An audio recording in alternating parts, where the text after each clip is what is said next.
Hello there, this is Rom Wills coming back at you with yet another video. Masculine men are problem solvers. Masculine men are problem solvers. You know what? There's a lot of talk online about masculinity, you know, good and bad, and a lot of men want to get back into it or really develop their masculinity. Well, one aspect of masculinity is really just being a problem solver.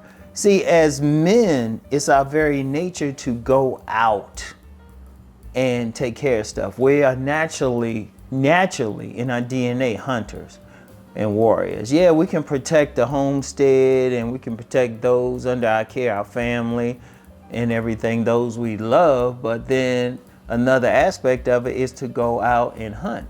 But then yet another aspect, and this corresponds to the house of the man, the ego aspect is solving problems, being able to think rationally and everything.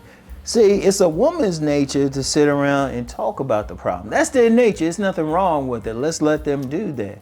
But it's the man's nature to solve it. That's why sometimes you ever have a conversation with a woman and she's telling you about some stuff and she get mad when you say, well, just do this or that. Well, that's them who want to talk about it. And that's cool. Let them do that.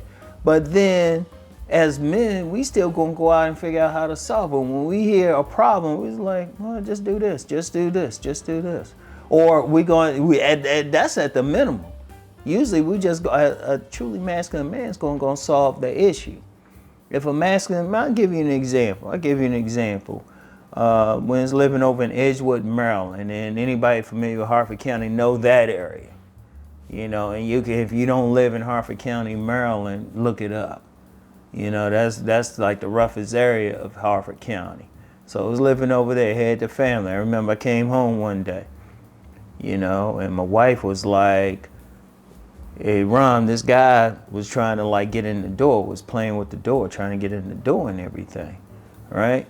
So I saw the guy in the street. I just walked down to the street and, you know, he's trying to be cool. But I said, hey, dude, don't come across here. Hey, don't do this again. I solved the problem. Next time, because let's just say I let him know. And then the next time they came around the area again. There was some solicitors. He actually walked in the street. He didn't even walk on the block in front of my house. He kept as much a distance as possible. And yet there was another time we had young boys like using our yard as a shortcut, hopping over a fence using it. And I caught one of them. And I said, nah, you take your ass back and then let everybody else know in the neighborhood not to come across here. They didn't have any problems. That's what men do. In fact, if we had more masculine men in this society, there's a lot of stuff that wouldn't happen.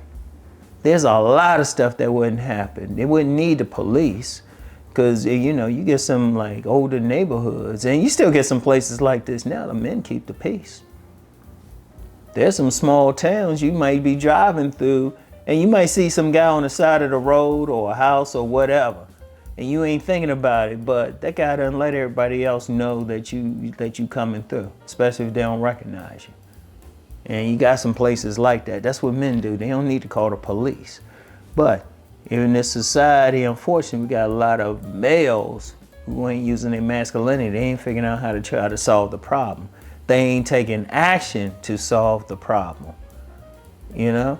That's why I talked about health the other day. I said a man need to be healthy in order he can take action. He can do something about a situation. You know, and that's the thing. Now ask yourself, if you're talking about developing your masculinity, okay. Are you trying to solve a problem? Either mentally or physically. That's masculine. We take action. You know, we're aggressive, we're assertive. You know, we're going to find out. We ain't going to just let something just like build up. You know, it could be just, hey, you might see trash around your area. You get a lot of guys. You do have some men, they'll clean up their neighborhood. You keep you in the yard straight. And we also territorial. We don't like anybody coming across our territory. That's why you get some men, hell, you get on their property, they're ready to shoot you. But that's a natural masculine thing. That's a natural. We might disagree with it. It might be harsh, but shouldn't went on their property. You gotta be very careful. You gotta be very careful.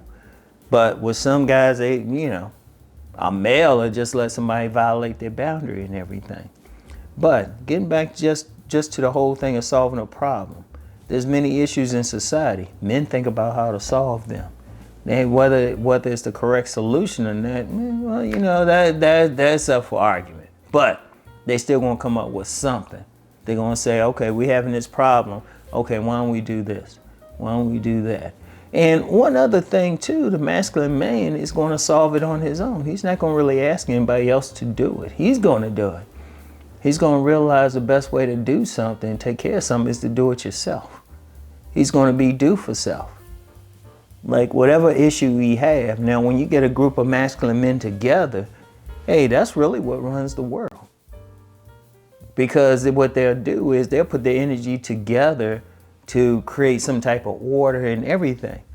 And that's something else with a masculine man. He's going to create order. But see, what was the problem that he created order? Chaos. Chaos. So what a masculine man going to do is he's going to bring order to chaos. That he's going to do it, even if it's in his own space. He wants it to be as orderly as possible. Or, stuff can get out of place. He'll put it back in there. He'll see the problem. He wants to solve it right away. It's like if, they get a check engine light. If they don't know how to fix it, they'll fix it right away. They ain't going to, truly masculine man ain't going to drive around with it. On my car recently, there was a constant check engine light, kept taking it to the shop. End up having to take it to a second shop where they solve the issue. And you want to be that. Now, people, if you're a man and, you get a lot of guys, especially young guys, asking, well, what can they do to be more masculine? What can they do? No, first of all, solve the problem. Use your physical aspect to solve a problem if you have to. Sometimes you just have to think about it, because it's just as masculine just to think about it. Just to think about it, say, okay, let me think about a solution. Okay, do this, this, and this. Boom. If you really want to. But see, I don't have any respect for guys, males who just sit around. They see a problem, but they ain't doing anything about it. They're not doing anything about it. Like even this, I'll speak for myself now. Reason I wrote my books was to solve a problem. To solve a problem. And the way I see to solve the problem is to just give my perspective how men can change themselves to become that masculine man. Very simple. Very simple. That was solving that problem at least. Other problems I got, that's a whole other set of videos. But you figure out what to do. You figure out what to do. You solve the problem. All right? So that's what it means to be a man. So that's all I have for right now, and I'll get back with y'all. Peace and blessings.